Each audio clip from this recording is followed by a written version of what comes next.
ఫిబ్రవరి 22 దేవుని వాక్య ధ్యానం. ప్రభువును స్తుతించుడి. ప్రకటన 19:1. మన ప్రభువైన యేసుక్రీస్తు నామములో మీ అందరికీ ఈ ఉదయము శుభములు తెలియజేస్తూ ఉన్నాను. ఈ నేటి వాగ్దానం ఎంతో ఆశీర్వాదము. నేడు వాక్య ధ్యానం మన జీవితాలకు గొప్ప ధన్యత. ప్రభువును స్తుతించుడి. హల్లెలూయా. ప్రియులారా, ప్రస్తుతము ఈ యొక్క హల్లెలూయా అనేటువంటి మాటను గురించి అనేక మంది అనేక రకాల ప్రలోభాలకు, అనేక రకాలైనటువంటి అనుమానాలకు, అనేక రకాలైనటువంటి పరిస్థితుల్లో ముందుకు వెళ్తున్నట్టుగా మనం గమనిస్తాం. చాలా సంఘాలలో సేవకులు కానీ, విశ్వాసులు కానీ హల్లెలూయా అనే మాటను సరిగా అర్థం చేసుకోలేక ఇతర సంఘాలను విమర్శించేవారుగా మనకు కనబడతారు. ప్రభువును స్తుతించుడి అనే మాట అంటే మీరు దేవుణ్ణి స్తుతించండి అనే ప్రశ్నను లేదా అనే కమాండ్, ఆజ్ఞ ఏదైతే ఉందో ఆ ఆజ్ఞను గ్రీకులో హల్లెలూయా అని అంటారు. హల్లెలూయా అని ఒకరు అన్నప్పుడు మరొకరు ప్రభువుని స్తుతించాలి. కానీ ఈరోజు హల్లెలూయా అంటే హల్లెలూయా అనడంలో అర్థమేమై ఉన్నదో గమనించండి. ప్రియ విశ్వాసి, మనము ప్రభువుని స్తుతించే వారంగా ఉండాలి. ప్రతి దినము ఆయన్ని స్తుతించాలి. మహిమ, ఘనత, ప్రభావములు ఆయనకే చెల్లునుగాక అని చాలా స్పష్టంగా అక్కడ వివరించబడింది. ప్రభువుని స్తుతించేవారు చాలా అరుదుగా మనకు కనబడుతూ ఉన్నారు. ప్రభువుని స్తుతించడం అంటే ఏంటి? దేవునికి స్తోత్రం హల్లెలూయా చెప్పి ఊరుకోవడం కాదండి.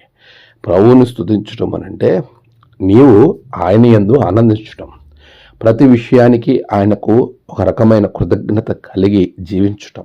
అది శ్రమైన, కష్టమైన, బాధైనా, నువ్వు ప్రార్థించినప్పుడు త్వరగా నీకు ఆ ప్రార్థన విన్నపములు జరగకపోయినా, ఏమున్నా లేకపోయినా ప్రభువుని స్తుతించటం, ప్రభువులు ఆనందించడం. దానికి చక్కటి వివరణ హబక్కూకు చెప్తూ ఉన్నాడు.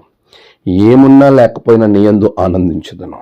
షద్రక్, మేషక్, అబేద్నెగోలు చెప్తున్నాడు, మా దేవుడు రక్షించుటకు సమర్థుడు, ఒకవేళ రక్షింపకపోయినా పర్వాలేదు అంటున్నారు. చూసారా?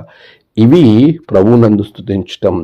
అన్ని విషయంలో, ప్రతి విషయంలో దేవునికి కృతజ్ఞతాస్తుతులు చెల్లించండి పౌలు చెప్తున్నాడు. చూసారా? ప్రియులారా, మన జీవితంలో అన్నిటిలో ప్రభువుని స్తుతించగలగాలి. దానికి ఒక చక్కటి ఉదాహరణ యోబును చూచి మనం నేర్చుకోవచ్చు. మనం దేవుని యొద్ద నుండి మేలు మాత్రమే అనుభవించతగుదుమా? కీడును అనుభవించతగదా? యెహోవా ఇచ్చెను, యెహోవా తీసుకొనెను, యెహోవా నామమునకు స్తుతి కలుగును గాక.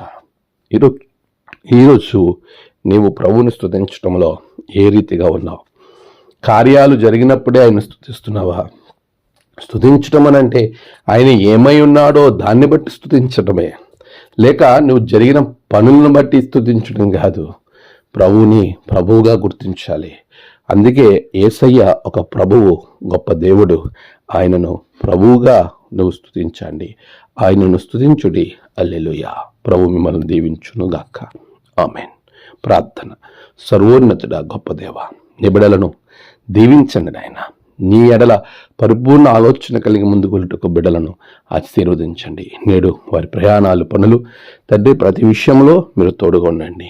నేడు జరుగు ఆరాధనలన్నింటిలో కూడా నీ బిడ్డలకు సహాయం చేయండి. నేడు జన్మదినము, వాహదినము, ఆయా విశేష దినములు జరుపుకున్న బిడ్డలను బహుగా దీవించండి.